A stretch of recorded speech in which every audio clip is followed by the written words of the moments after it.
In the last video, we saw how to blend the height field with the existing landscape. In this video, we'll look at the painting feature where we could paint around the dungeon layout, and also look at blending existing static world geometry with your procedural dungeons. So let's work on an existing landscape that looks good. So I'm going to go to Edit, Plugins, PCG Biome. Let's go ahead and enable this PCG Biome Core, PCG Biome Sample, enable it, restart, right? And that allows us to play with a very nice landscape to showcase this feature. So now go to your content browser and then go to settings and enable engine content and plugin content. Then after that, go to engine, plugins, then head over to PCG biomes, head over to PCG biome samples and maps. Now this one, oops, and maps. Now this, you could open this up. Let's save this. No, don't save it. Now let's open this up. Now this is a very nice landscape that we can test our new feature on, right? So instead of directly modifying and destroying this content, let's make a copy of it. So copy to my landscape. I'm gonna drag and then I'm gonna say copy, and let's open that one.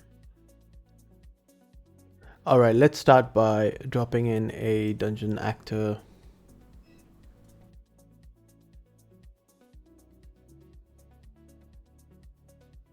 And I'm going to press End key to bring it down and maybe place here. And grid is fine. We will choose a theme for this, same as before, the fourth theme. And build. Let's bring this down. Number of cells maybe 40. And build. Let's add in a landscape. And yeah, let's select the dungeon actor, add in a landscape, and then hit build. Oh, we need to set the reference to the landscape and select this and hit build. Wait for the PCG to update, and we have this. All right, so now let me move this here a bit, bring it up, build. So if I open up the landscape, if I go to the landscape edit mode, this is Unreal standard landscape edit mode, and I switch over to the paint. You see that the sample came with 3 paint layers. These are the layers that you could just use to paint, right? For example, the mountain layer, I'm just gonna paint it here. It makes it white. Control Z. So what we want is the sand texture to be in the interior. So let's do that. So let's find out where this is saved first. So I'm gonna press this. It's somewhere over here. All right. Now let's come out of the landscape mode and select our dungeon actor and head over to the landscape transformer that we added, and down here you see paint layers, right? So these are the paint layers. It's asking for a layer info, that is the paint information, and this sample already had 3, and the material uses that to draw it, right? So this is standard Unreal stuff that you would do for setting up your landscapes. We have this paint layer for land. Let's use that to paint the interior. So I'm going to take this one and assign it in here in one of the paint layers. Let's assign it here. Now what is the SDF configuration? Where do you want this to be painted? Do you want it to be painted on the borders? You want it to be painted on the exteriors? So you can have like a rocky texture here, for example, or do you want to paint it on the interiors? Let's paint the sand texture on the interiors. What is the blur strength? Let's keep it to light. Okay. Save.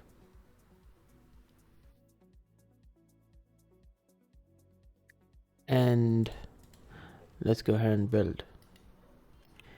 And you see it has actually painted it with this. So I'm gonna switch over to this mode. It has painted this. Now we also have, now if I go over to the landscape modifier,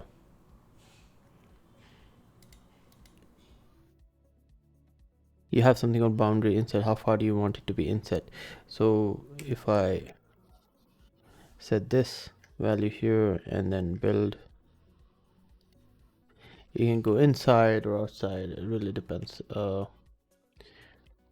And so if I set this to 0, the boundary inset, let me set it back to 0, where we do not have some inset, and on a build, you see it's actually bleeding out a bit. That's because we are blurring a bit too aggressively. So blur size, let's keep it small. This is fine. Let's build. Now what we can also add a bit of noise, because it's usually not like this, right? There'll be some variations, some organic changes. So this looks computer generated. So let's add a bit of noise. Enable noise and select that, build. So you have some noise. You can change the scale of the noise. Let's change that.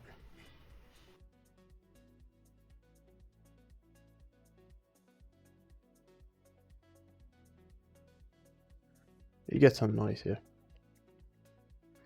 Now let's add another one. We are going to select this, go to the landscape transformer. So this was the first layer. You can have many of these. I'm going to have one more, and I'm going to paint the exteriors. So the SDF config here would be paint exterior. And what is the layer info? Let's select the shore layer, for example. So we get a different color here. Let's put that in here, and blur strand. Now let's build. So you see we get a different texture here. In your realistic, now this is a test thing, right? And you can have your different art style here, because maybe you can give it like a rock texture outside, sand texture inside, and have grass and all that stuff. Again, you can add noise here. So go back here, let's add a bit of noise and blur it a bit more. And let's see how this, so you get a nice blending with some nice noise around it, and you can adjust the distance as well. So expand this. So here you have different presets, right? Each of these presets have a configuration. How far do you want this to go out? So not too much, like 400.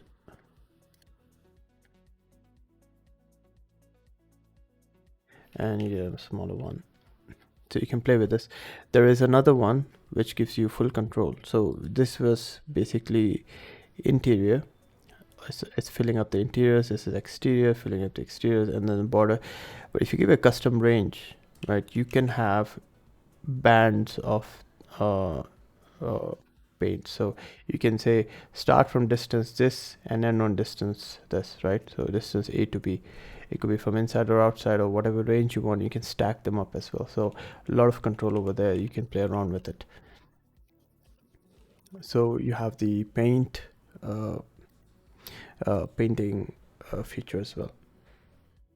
We also have support for multiple dungeons as well. So I'm going to drop in another dungeon actor, and let's build a CellFlow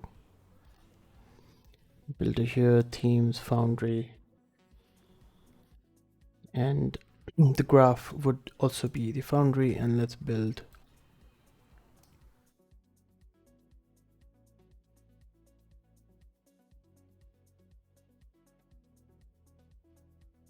And let's bring this back a bit.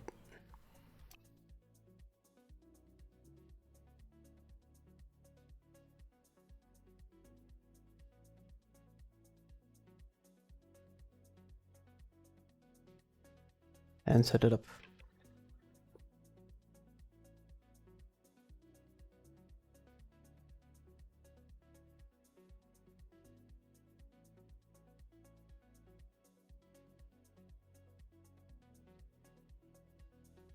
Now the defaults for this theme grid size are 800, 800, 200. So let's set that up. Select the dungeon actor, go to the CellFlow config and change the grid size from 800, from 400 to 800, because that's what we design our theme around, and hit build. And we'll wait for PCG to finish. And we have our beautiful dungeon ready.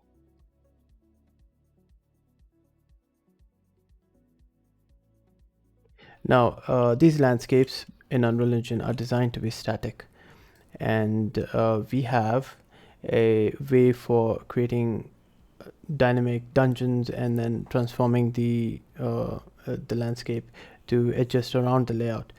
One of the limitations of Unreal Engine since Unreal Engine 4 to this day, unfortunately, is we cannot modify the landscapes at runtime. So you can modify the landscape in the editor. So when I hit the build button from within the editor, like this, if I were to randomize here and build, I can modify the landscape here, right? But at runtime, the engine doesn't allow it. It simply does not even have the code to modify the thing. So this is restricted. The landscape modifications are restricted to be within the editor only, right? So you cannot do this at runtime. And at a future date, when Epic supports runtime modifications, I'll add it immediately. So until then, this is restricted to only working from within the editor. Now, one of the so since these landscapes are static in by nature, right, you would want to have a way of blending your static geometry with the procedural dungeon. So let's do that here. So let's select our grid dungeon, and I'm gonna drop in a grid platform, dungeon platform volume. I'm gonna drop it somewhere over here, and let's scale this up along the XY. So what we're doing here is we're forcing a static room somewhere around this area, and I am going to change this to room. I'm also going to assign the dungeon, which is dungeon 2, and rebuild dungeon. So you see this has created a static room for us, and it will always be over here. So for example, if I move this here and then rebuild, you will always have a room wherever the platform volume is placed. So this makes a predictable place for you to enter or exit from a dungeon, right? So now I can randomize the dungeon, and this would stay the same. Everything else will be procedural. So I'm going to select the dungeon, randomize seed, so we get a different dungeon, hit build. So you saw we got the entire, the whole thing is different, but this place is predictable. This is right here. Again, randomize build, different dungeons, very predictable place. Randomize build. Great. So this could be a nice place for us to enter, because we know that this is static. Although the rest of the dungeon is procedural, this is static.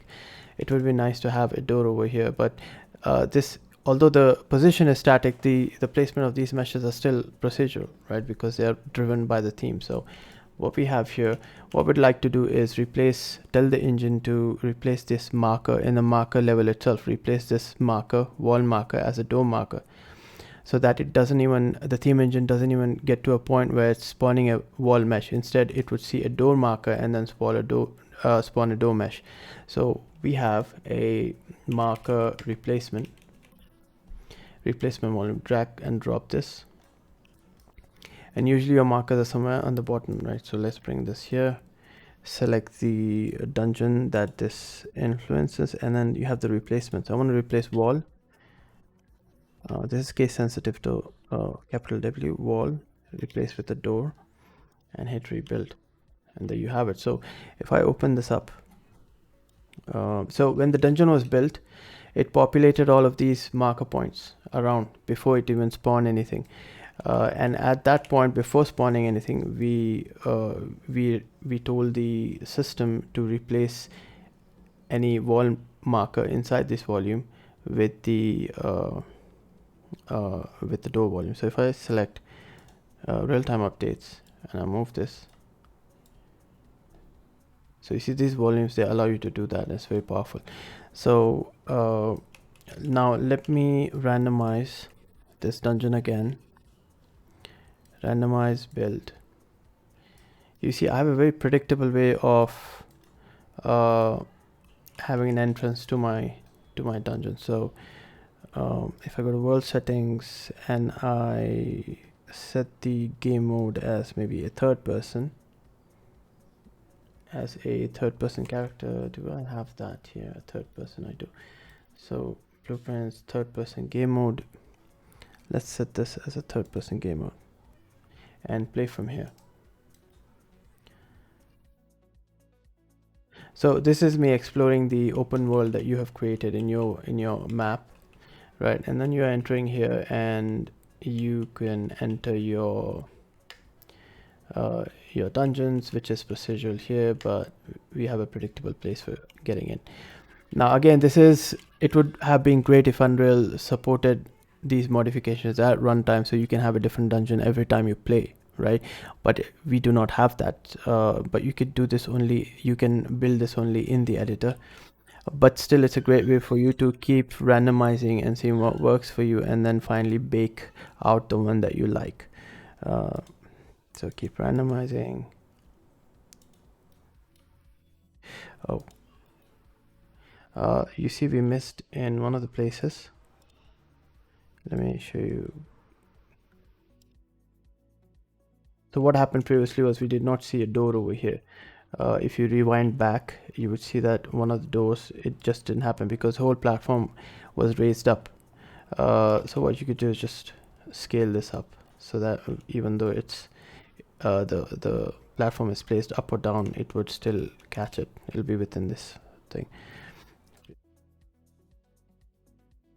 Now you would notice that PCG is also inserting stuff inside here, which is something you might not want, right? So this is not really DA related, but the PCG graph related, and you could just get inside the graph and tag certain things as non-spawnable, basically tag them where PCG grass and trees do not spawn. And that is something we can cover later on, but it's not really dungeon architect related, but it's how you define your PCG graphs. And we'll have a series where I teach you PCG. It's a beautiful framework, and we'll leverage that in beautifying our dungeons even further. So this completes the landscape transformer, and we've seen how to create height variations, smoothly blend them with the existing landscapes, how to use it with different with multiple dungeons, how to add noise to it, how to paint them and blend them with your existing static geometry. I'll see you in the next one.